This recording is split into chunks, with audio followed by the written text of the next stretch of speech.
Hey, so this is a live, raw, uncut video. Well, it's not so much live, but it's been recorded live. So this is a video. It's going to be on the stock market. It's going to be on the stock indices.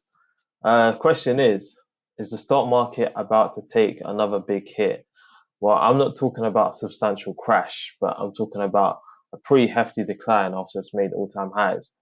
Now, for those of you who've been following me, you know I'm a wave analyst, right? So I use the wave principle to identify the shifts in momentum, the shifts from bull market cycles to bear market cycles, sentiment, investor psychology, trader psychology, and I look at these shifts through waves, right? I believe price tells us everything we need to know in regards to what investors are thinking and how or where the market could be going and what they can foresee uh, in the beyond or beyond the future, right? I mean, the market tells us everything we need to know. The market can also give us indications of future economic contractions and expansions, right? Of course, with the wave principle, it does give a good indication. Anything that involves mass human participation, including the global economy or the different sectors of the economy, will display the wave principle, right? So let's get into it. So, firstly, I think we did a video beforehand. This was last year. I think it was last year. Uh, I think just before the year end, and I did a video based on the US 30 again. And it was in this nice wedge pattern. It was just in this ending pattern. And I was expecting a decline, right? In fact, I was expecting a very steep decline. Now, we've got different problems here. Of course, I'm a forex trader, but I will track the indices to give me an indication of how pairs within the forex market could do, or how pairs within the crypto market could do, and other financial assets as well. But looking at US 30, it's this pattern here that I'm paying very much attention to. It's this wedge pattern, this rise and wedge pattern. Under the wave principle, though, this is the ending diagonal. Now, I'm specifically paying attention to the ending parts of this diagonal, which would be the fifth wave. Of course, if we wanted to trade this ending diagonal, our best bet is always to wait for a breakout of the fourth wave or a breakout of this underlying trend line. Now, it's debatable to see whether we're going to see the correction ensure from here, but we have tested this upper boundary of this 1 to 3 line to end the fifth wave, and we've seen a nice reaction. So, if you was to make a judgment, well, usually ending diagonal or leading diagonal in this case could be a leading or ending. If this is a leading diagonal, then automatically we're going to expect 618, a 786, and an 886 retracement. Uh, from the current decline, say for example, we was going to target the 786. Well, that's around 10,000 points, right? That's quite similar to what happened back in the COVID crash. I know they expect a very steep and similar decline. Of course, we can also interpret this as something else, guys, as well. So now let's look at the Dow Jones Industrial Average from here. Well, this can also be a fifth wave, right? This could also be the ending sequence of the market.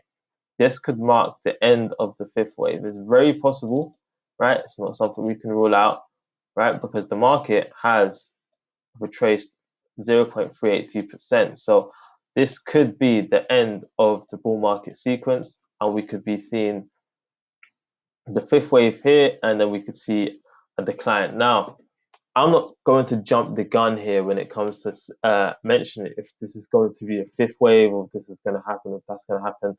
Reason being is because right now it's a pretty difficult juncture to make. We can call market tops, guys. That's fine, but to say that this is going to be the big one, well, it's difficult to say at this point. But what could give us an indication? Well, using the wave principle, it's the wave four that always tells us, okay, if the market breaks the structure, then the trend has definitely changed, right? So we're looking for a break of this wave four here. Now, also last year, I mentioned that should the market test, of course, this level, we could see a reversal, what it did, right?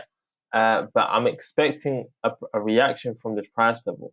Now, if we see a breakthrough below this wave 4 and below this parallel trend channel, well, this parallel trend channel that we see here, right, guys, is part of a larger degree trend channel dating back from 1980. This would then, guys, signal that this is the big one here. This would then signal that this here is the big one, and we should be paying very, very close attention, because if this we do see a steep decline in price, well, I don't expect just a simple waterfall. I would expect a multi-year correction, right? And of course, in essence, we would need to see the likes of the dollar rise and of course, the 10-year yield rise or spike. Now, this brings us on to the next market that we're looking at, the US 10-year yield, right? So the bond market. The bond market is a very, very, very, right, important market to pay attention to, right, for several reasons, right? Now, we're going to put it like this, right? This is on the weekly time frame so far. And as far as I'm concerned, the bond market, I believe, has topped, right? I believe this is the low for the yields, right? And of course, we could see yield spike. Now, this isn't good because, of course, in a low interest rate environment, of course, where asset prices are inflating, well, interest rates need to stay suppressed in order for asset prices to go up, right?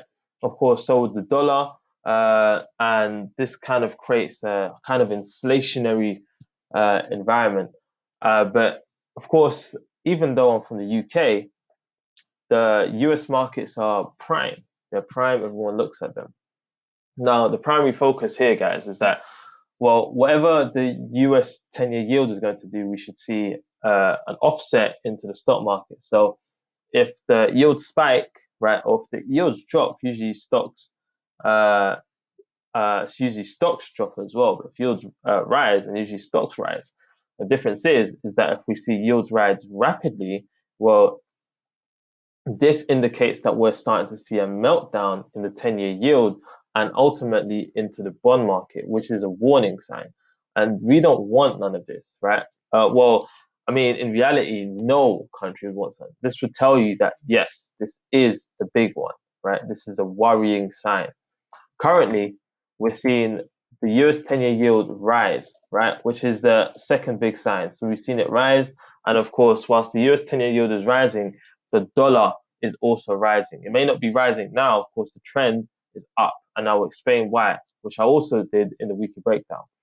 But putting this into perspective, with the US 10-year yield rising, I'm seeing this as a possible B wave, right? This is either going to extend here into a third wave, or we're seeing this as a B wave. It's currently tough to tell, right? Right now, it's tough to tell.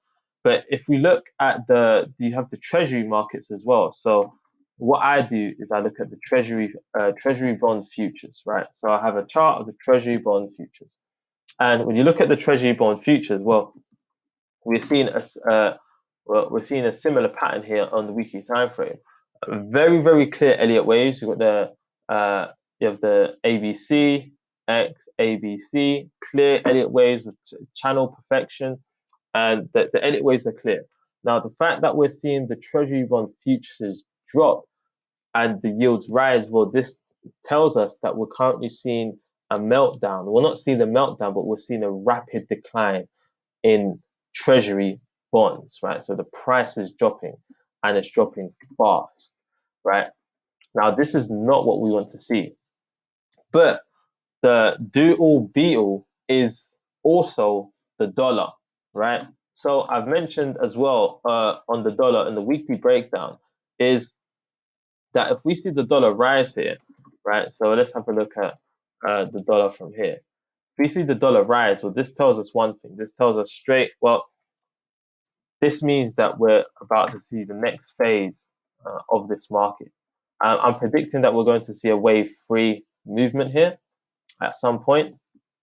However, We also have a different perspective on the ICE exchange.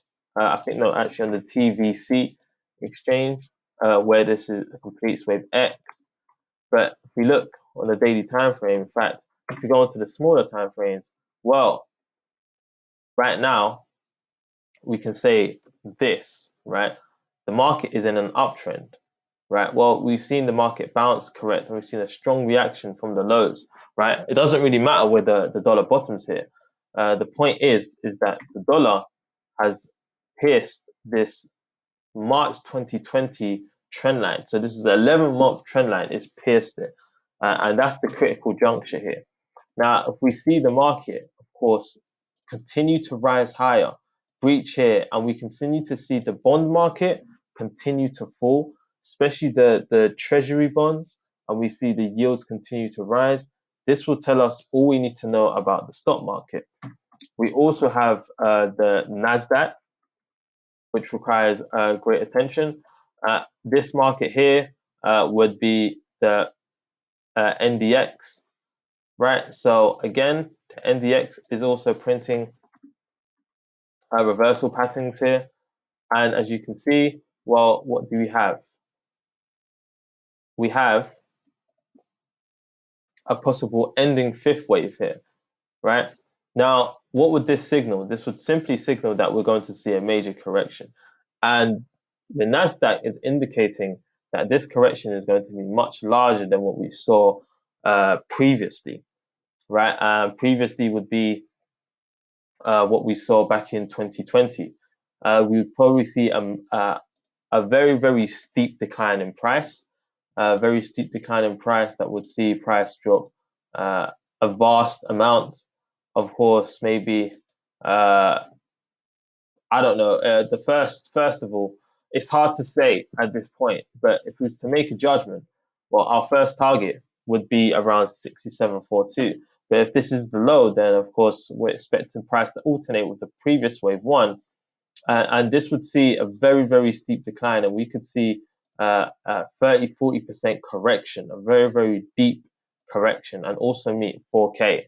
So if this does come into manifestation, there's a lot to ponder about. But what we initially want to be watching is the Dow Jones, right? We want to be watching the bond market, we want to be watching the Dow Jones, and we want to be evaluating what these markets are doing. Right now, the US stock market is open. Price is currently at the upper boundaries, and we are starting to see this wedge manifest.